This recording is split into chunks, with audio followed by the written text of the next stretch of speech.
discoveries in the laboratory were significant but limited. How are these findings relevant in people?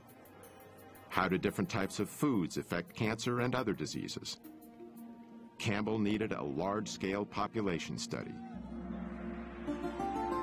He would soon find a perfect opportunity.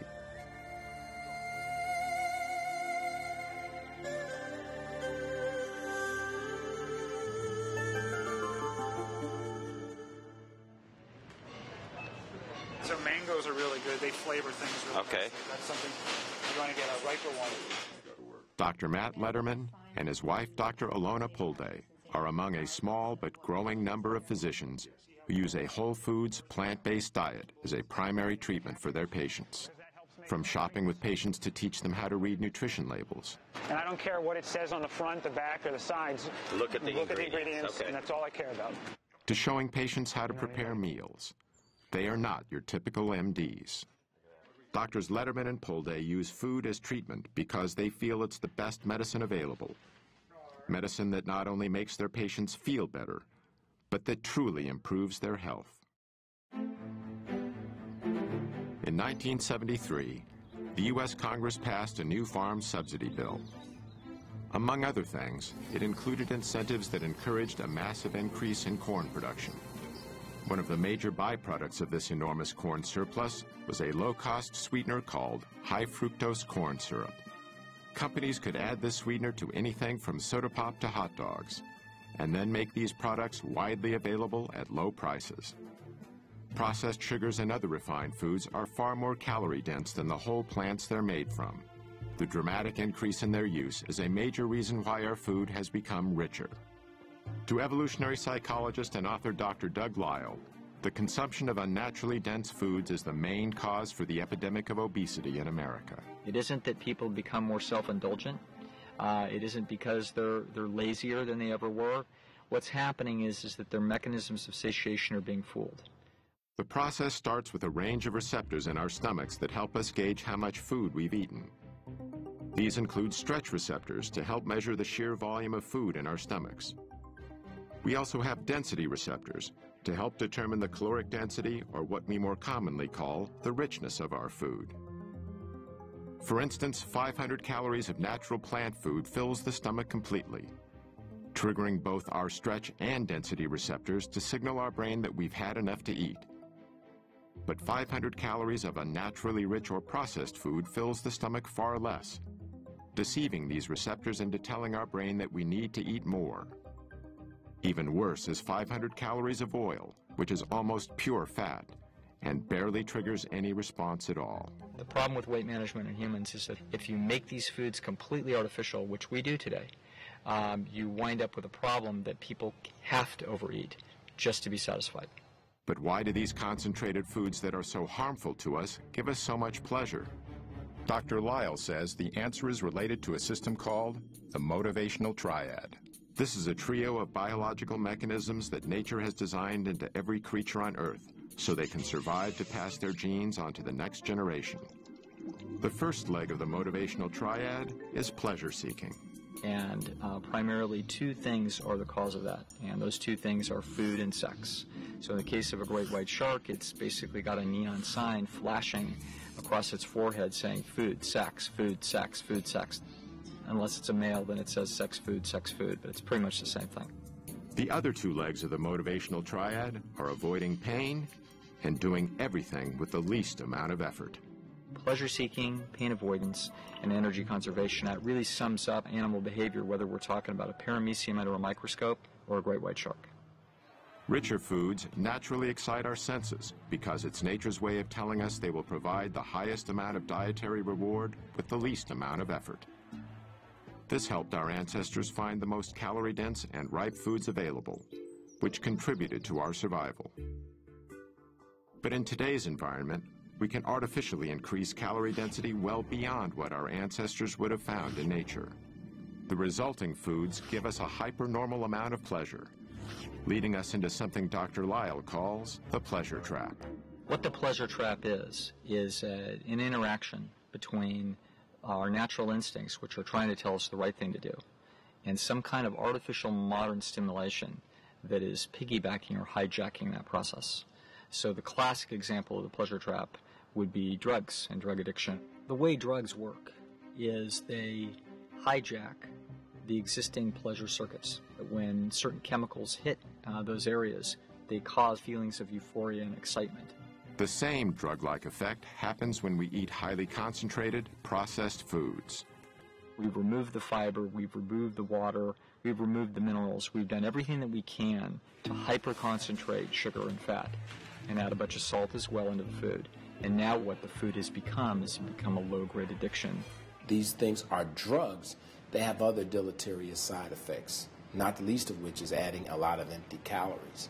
Dr. Terry Mason is Commissioner of Health for the City of Chicago. He's one of the few public officials in America who openly supports a plant-based diet. If it walked, hopped, swam, crawled, slithered, had eyes, a mom and a dad, don't eat it. Dr. Mason contends that the less affluent segments of our population have difficulty making the best food choices. Well, first of all, the diets are calorie-rich and nutrient-poor. This is the real problem. And unfortunately, poor people are poor in everything. They're poor in health, they're poor in food choices, they're poor in almost every aspect that you could think of. This makes the less prosperous particularly vulnerable to the low-grade addiction of highly processed foods. People want stuff that's fast, people want stuff that's quick, and they like the stuff that's salty, and they like the taste of something fried. And so those are the kinds of things that you see in our community.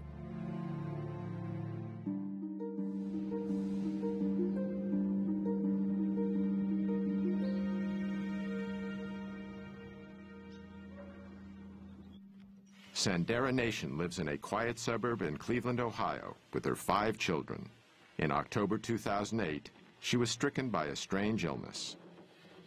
I want to say something, but it's not coming out. I'm getting really shaky and sweats, and then I'm cold and I'm sick and I'm fatigued and my stomach hurts and everything, so I went to the doctor.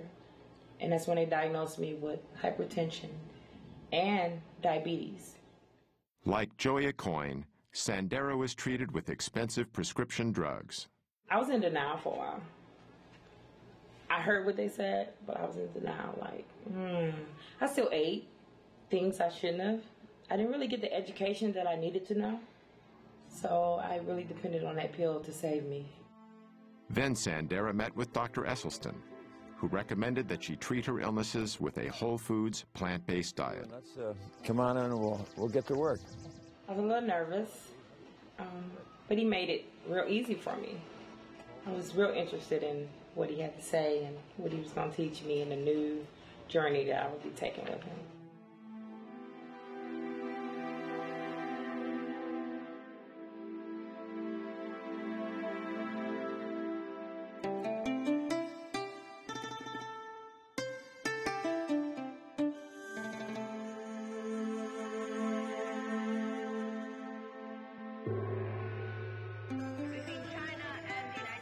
In 1974, Chinese Premier Zhou Enlai was hospitalized with bladder cancer.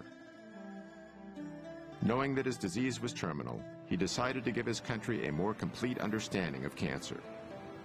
So he initiated what would become one of the largest and most thorough scientific studies in history.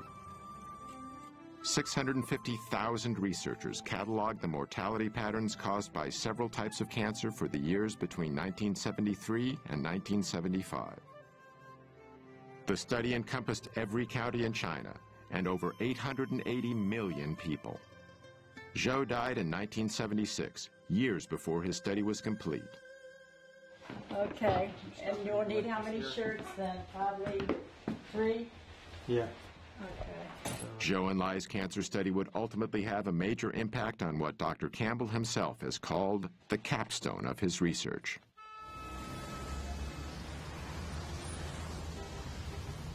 Early 1980s. And you were there for 2 or 3 months.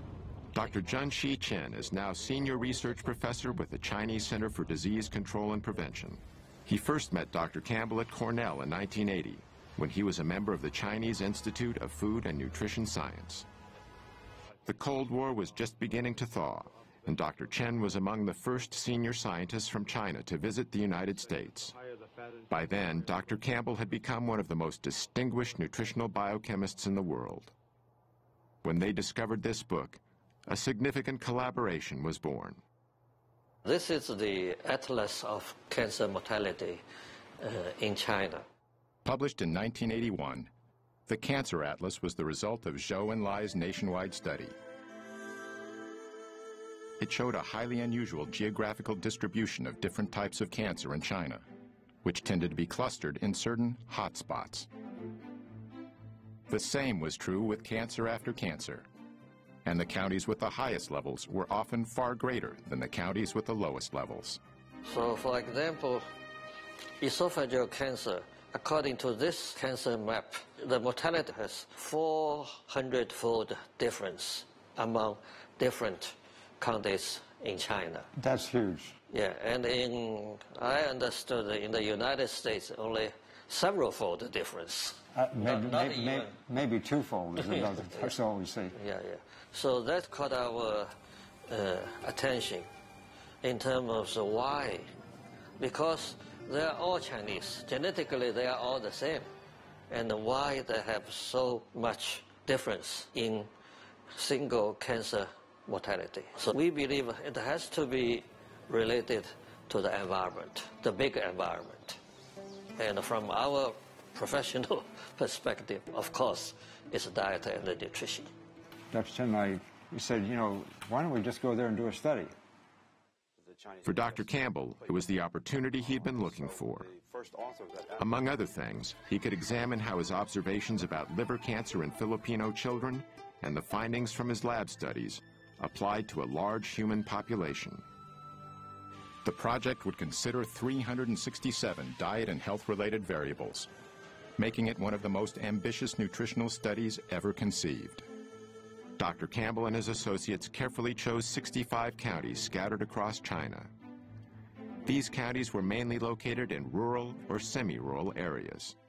We use the rural counties because they are stable in their residence and they have been in this lifestyle for at least 20 to 30 years.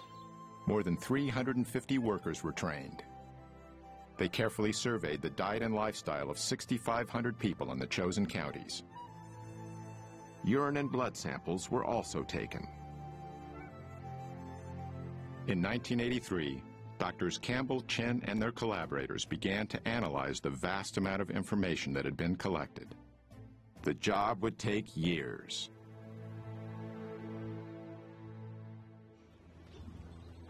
After 8 weeks eating plant-based foods, Joya Coyne was still off all his medications. When I started this, I had all these side effects from medication and from my being so unhealthy. But now I'm getting in better shape every day. I feel more healthy. I very seldom get tired during the day. I just feel so good all the time. This is a scale that I weigh myself on, and it started about 8 weeks ago, way up here around 218, 220. And now it's bouncing between 180 and 185. None of my belts fit. This one here, I actually had to have 2 new holes punched in because I like the belt so much. Nothing fits. I got to go shopping. It's just everything, all my clothes. A good problem to have. It's been fun for him because I think he's learned, in addition to the fact that he's seeing such great results, that he loves it. I don't think he'll go back to this old ways. He feels too good, and he likes, even if he started to go off a little bit, he feels too good, his energy's too good, he looks younger. And the fact that he would have to go back on all the meds, if he did, I think that that's a huge motivation for him to maintain the lifestyle.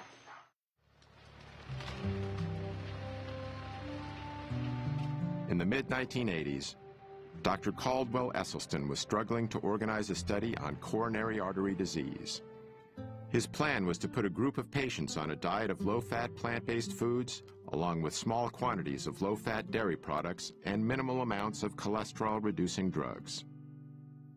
And slowly, over the next 18 months, I got the 24 patients that I had asked for. But the ones they sent me were a little bit sicker than I had thought. These were patients who had failed their first or second bypass operation. They had failed their first or second angioplasty. And there were 5 who were told by their expert cardiologist they would not live out the year. One of the most gravely ill patients was a 59-year-old speech and communications teacher, Evelyn Oswick.